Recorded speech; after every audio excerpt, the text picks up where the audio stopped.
Hello people. Hi beautiful people, welcome to my channel. My name is Miliano Cutie. If this is your first time here, ensure to click that subscribe button, like that red button, and the notification bell, don't forget. And if you are a returning subscriber, thank you so much, I really appreciate it. So do you like my face? Do you like my glam? Do you like this look? Let me know in the comment section if you like it, or if you prefer my normal face. This is not my real face, so but if you like this glam, if you like this makeup, if you like everything about it, just let me know in the comment section below. And we're going to get right into today's video. Like, I'm laughing already because this video is about me. Like, they do pay me. They do pay me. Do you know what do pay means? They duped me. Like in Lagos, like was like a 419 something. It was not funny. Like, it wasn't really funny at first, but then I entered one chance. If you've seen my get to know me tag, my video, I said I was born and brought up in Lagos, so Oshodio, Mafoluku, this and that though. Ogbeni, I don't write that one in my forehead though. They duped me. Like, I was scammed, legit. So I want to share you that story today. Stay tuned, listen to this story, like, share, comment, and subscribe. Like, it is really important that you make this beautiful baby girl grow real quick. Thank you. Okay, let me start. Okay, I was starving as at when this stuff happened to me. I was working in Ikeja. Like, my PPA was in Ikeja, so it was like a 9 to 6 job, and I usually come home like 7, 8, like that. So this particular day, and where I was working was more like a customer service something. So this particular day, there's this woman I was supposed to attend to, and I'm like, no, today I have to get up early, I have to eat, I have to rest, and all of those things. Like, I was really tired and I wanted to just so I left the office, like closed my laptop, did everything. Do you know, let me even break it down for you. At my place, like at my place of work, then we usually get lunch. So this particular day I could not eat because there was too much job for me to do. So there was too much work for me to do, so I couldn't eat my food. So what I ordered that day was beans and corn. Like beans and corn and chicken, fish. I don't know what was inside, but then that was what I ordered. So when I was done by 6, I went upstairs to our dining room. I microwaved my food, like I warmed it and I dropped inside nylon, and I was going home. So I entered this bus and I sat down I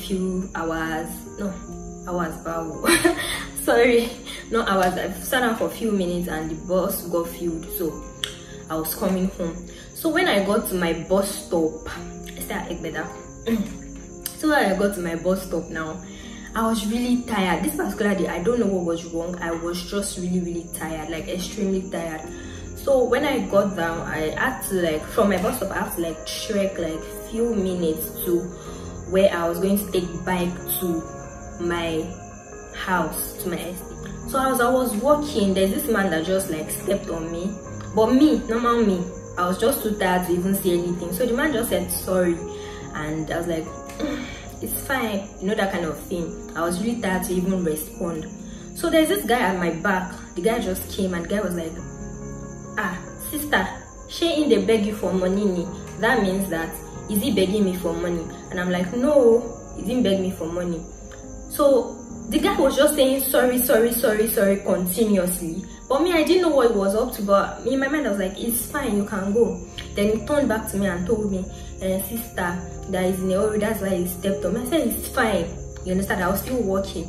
Then he started saying, okay, the cyst is good, that is from, is it Liberia? I don't want to. She said one place that is from that kind of, is from Liberia, that the cyst is, it doesn't, it can't identify Nigerian money, like it doesn't recognize our money.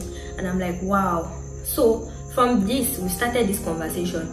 And normal me, I don't talk to strangers, I don't really get involved with strangers, but I just noticed that I was getting involved with this man, and boom, from there I followed this man.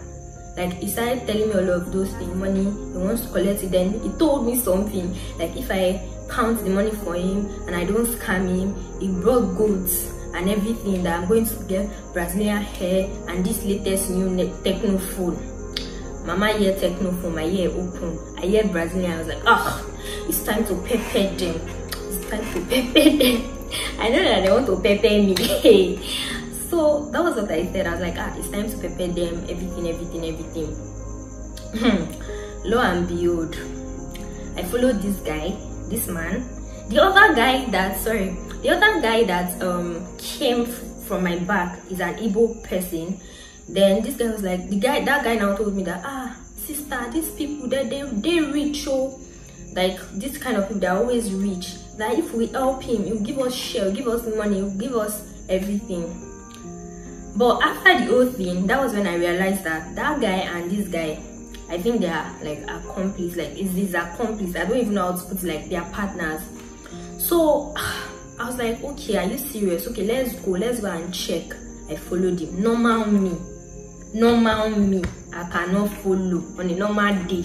That I was even tired. But immediately he stepped on me and I spoke back to him. I think that was where the whole thing just scattered. You get? So as he was talking to me, I was more interested in that thing and I followed him. So I followed him to somewhere that was really dark. This is what I'm saying. When I got home, I was really crying. I was even scared for my life and everything. So when I got to that place, I sat down. Then this guy brought out something. He brought out Anki, and he said, okay, that he brought plenty. He was calling that thing film for me. That he brought plenty of this thing, that if we can that if we can use one chemical to wash the thing. He was just saying a lot of things. I was like, what's all these things? So I sat down. Then he brought white handkerchief and paper. Then he put the paper inside the handkerchief in front of me. People of God, and they rubbed this handkerchief. My sister and my brother, I want to tell you that this thing turned into money, like new money, new notes, new currency, 200 naira. And I'm like, wow, this one is money. Normal me, I'm not like that. But there was something happening, you get? So he said, okay, but this is the only chemical he has, that we have to buy more chemical to wash all the film. That's that paper. He was calling it film for me. That we have to wash all the film, and we will share the money. You give me the Brazilian hair, you give me this one. When I got there, I didn't see custom, I didn't see anybody. Then I was beginning to suspect. But then that thing in me, that thing, maybe he used something, I don't know, I can't say. I've heard a lot of stories, but at that point I didn't know that thing was happening to me. So I was just like, okay, I didn't see the custom, I didn't see anything. Then I got carried away by that money and everything. So I sat down there, everything was like, sister, auntie, that was the way he was talking. Auntie, come now. Then even lured me into doing like an oath, like, we will not talk, we will not do this one. Miliano, I did it. I will not talk, I will not kill. On top Brazilian hair. My life. Don't understand, but let's continue with this story. So after the whole drama and everything, that Igbo guy was not like, you two they fear. That means I'm scared. I'm like, why won't I be scared? But I was just supposed to like go back, but something kept pushing me. I wasn't responding to that thing to go home or something. I sat down there, I stayed with them, we're gisting. Where everything else scattered, they said we needed to buy chemical. Okay, how much is chemical? I said 35,000. He said, am I with my team? I said no. Thank God I was not even with my team. He said, the other guy said, okay, he's going to drop 25k. I should drop 10k. That, do I have anybody that can send money to me? That's how I called my NYC boyfriend, Victor. I know you watched this video. I called him, he didn't pick. I was already shaking that 10,000 to get plenty money. You know, like that something like that. I was like, okay, let me just do this thing for the sake of God and to help this man. So I sat down there and it was like, the chemical money. I was like, man, I don't have money. Victor didn't pick. Yeah, he didn't pick my call. So that was what saved me. If not, I've just entered BC, like free of charge. I'll give them the money and I'll still pay the money by myself. So So Victor didn't pick my call. He called me later. I couldn't pick the call. We sat down there. So we left. I was like, okay. Then he started saying that I should drop my phone. That's the chemist that wants to go and buy the chemical. I was like, let me go and buy the chemical. I said, no, girls don't used to touch that chemical. This one, that one. I said, this kind of chemical that girls don't used to touch. Suliato, Miliano, don't come and spoil this paru for also. I said that. So I sat down and the guy said, okay, I should bring money for the chemical. I said, I don't have any money. I had just 500 naira with me. He said, okay, that this is on 25,000. I should add my phone, that when we are done watching everything, I will go and collect my phone. I was like, no, me, I'm not dropping my phone. No. Something in me just said, don't drop your phone. I was like, me, I'm not dropping my phone. No. I'm not dropping my phone. This one, that one. You know, there were two inner voices talking to me. Like one says, go home. One said, no, you can watch till the end. I would have been dead by now, safe. And saying watch till the end. But you know, things that happen to you sometimes, you will not know what to do in some situations. Yeah, at this point I think I was jazzed, because the normal me will not follow a stranger. The normal me will not even do all of those things. I will not stress over Brazilian hair or a techno phone or all of those things. But still, that spirit that they have put in me is making me believe that those things are really important. So I sat down there, we were talking. I think because they couldn't get my phone and my ATM and everything, then the guy was like, okay, you know what we go do, this one, that one. Then I brought another person. I just noticed that he was calling and calling. That's the guy that stepped on me.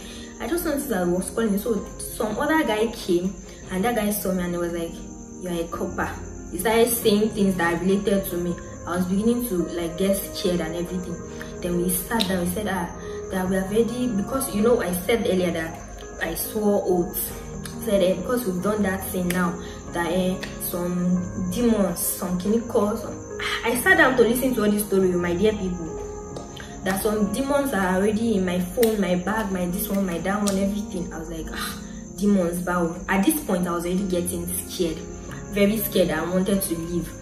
So the guy came, said a lot of things, was reading Kale and everything, like Islamic recitations. I'm a Muslim, so I understood some of those things, and I was just like, definitely these people are real for him to be reading that kind of thing. I don't know that they can even still use God's name like this to scam you, to rip you off. So everything, I sat there down there. Then the guy said, we have to break the spell first before we know what we can do. I said, break spell. He said, I should bring my phone. I should do this one. I should close my eyes. I closed my eyes. We prayed though. Do you know what busted my brain? The part that busted my brain in all these things, like the third guy that came, that said he's going to mix this chemical for us before we do this, do that, that was saying a lot of things to me, that I'm a copper, I'm this, you started prophesying a lot of rubbish in my life. Told me to spit in my palm, like my palm. I did. I spat in my palm, and he told me that I was going to see that spit at the back of my hand. I am not lying. This is not a story that I just sat down and formed, and because it will not even be interesting if I sat down and thought about it, because it's my own personal experience. I'm telling you guys, this spit came to the back of my hand, like to the back of my hand, and I'm like, whoa, this is real. So at this point I was already getting scared, so I just carried my bag, carried my food, carried everything, and I was like, I'm going on. I started crying. Then the guy that told me that's the Igbo guy, went to ease himself, and he came back and was like, he's already urinating blood. At this point I was already getting scared that, hey, blood, hey, Suliat, hey, this one, hey, I was already calling my name, like, what have you gotten yourself into? But still, I was already in there. I don't know how to put it. I was already in that thing that I couldn't easily get myself out. I think the main aim was to collect my money and my phone, but since they knew that I didn't have any money on me, they wanted to make sure that they got my phone. So the guy said, okay, I should drop my phone, this one, that one. This is like the last part of the story. So the guy said I should drop my phone, that if I don't drop okay, I should drop my phone. I was like, man, I'm not dropping my phone. No, I'm even going. I'm not doing it again. I just carried my bag, carried everything. I wanted to like leave the place, and the guy was like, if you take one more step, you will die. My brother and my sister, if you were the one to, will you want to die? I mean, I don't want to, I'm still young to come and die. That's why I said dead key. She on top drop phone. How many minutes? Said okay, I dropped my phone to break the spell. I don't know if you are in Lagos and your family with Gowon Estate. You know that there are a lot of poles in Gowon Estate. So it was like I should count 14 poles. I said I cannot count 14 poles. Oh, uncle. He said okay, I should divide 14 into 2. I think that's 7. I should count 7 poles. I should drop my phone and everything. I dropped my phone. He gave me my bag and he gave me my food. So he said I should count 14 poles. I shouldn't look back. Like I should not even look back. And I obeyed. I should count 14 poles. I should pick the sand of the last pole. That's the 7th pole. I should pick the sand there and bring the sand to him. My brother and my sister. That is the end of the story. I don't know if I sound really nice until I watch this video and edit it. Okay. So my sister, my brother, my beloved people, I counted polio. Pole. I counted it. I counted pole. I got to the last place. That's the 7th pole. I picked the sand. The gege now happen. They say if eyes does not want to see evil, all the body is the medicine. Me, I did not put all my body down for the medicine. I don't even have remedy. When I got there, you know when you are watching film, like when I got there, the sand in my hand was literally like just dropping. I wasn't the one dropping the sand. The sand was just dropping on its own, because when I got there, my sister and my brother, I did not see anybody. The guy told me, now those 2 people, that's the Igbo guy and the Liberia guy, made it seem like it's me and that Igbo guy that we are partners, you get. But I think they are partners. So he told me to go this way, the other guy should go the other way. You understand? We counted the pole. I did count the pole. When I got there, I didn't see anybody. And the Igbo guy and the Liberia guy, at this point, I was just like, once he buy, that means they have scammed you. My voice started shaking. I don't know what to do. I just went to meet one gate man, like at the side, like, sir, someone collected my phone here. The man said, did they show you go? I could not see anything, because I couldn't even narrate all the whole story. I waited there. I took bike. I didn't have any money again at this time. At this point, they even collected the last 500 naira with me. So I waited there for like 20 minutes. I took bike from there. Then I told the bike to take me back. I didn't see anybody. Then I went home. When I got home, I cried. I told my mom, everybody. I called my dad the second day. The first thing was, did I show you gun? The same thing my dad said. I said, I don't show you gun. They just say I should follow them. So my sister and my brother, that was how 419 me in Lagos. Of me, Odidi Mialano Cutie of Lagos, of Lele of Lagos, me or the rapper of Lagos, of Lele. They scam your gay. One gba phone me danu. One gba danu. One for me show me lower. One gba phone me. They collected my phone. At that time I was using S6 Edge Plus. I mean, I was a big girl. One very flat, beautiful blue Samsung like this. That was what I was using. They collected it. I was sick for like a few days though. But anytime I'm sleeping. But the only thing I was grateful for was that I didn't get killed, because those people might even have like another motive, you get. But maybe God just made it like that way, like they should just collect my phone and leave. I was phoneless for like months, like 2 months or so. I was using my sister's phone, blah blah blah, till I got a new one. And even when I told my cousins, there's my cousin that told me about her own, and she was like, they followed her home. She carried all the gold in the house and she gave them. They just spoke to her and she gave them. As in, since that day, if you just say hello sister, I'm not sister, I will not answer. I'm already on my way. I will not answer you. So it was a bad experience for me. It wasn't really nice for me. I was not happy about it. But then we thank God for life. At least so many people have like gotten into that kind of trap and they got killed and everything. So I just decided to come and share my story with you people, so that you know that it's not good to be talking to strangers. And if you have encountered this kind of thing, or your friend have gisted you about it, let me know in the comment section. Let me know if you find this video interesting, you like it, and let me know your thoughts about these things or the stories you've heard about 419s in Lagos. So until we meet the next time, I still remain your loyal girl with the vibe, you know, with the vibe, Miliano Cutie. So make sure you like, comment, share, and most importantly, subscribe to my channel. I love you guys so much. I love you, I love you, I love you, I love you so much. Bye guys. Bye.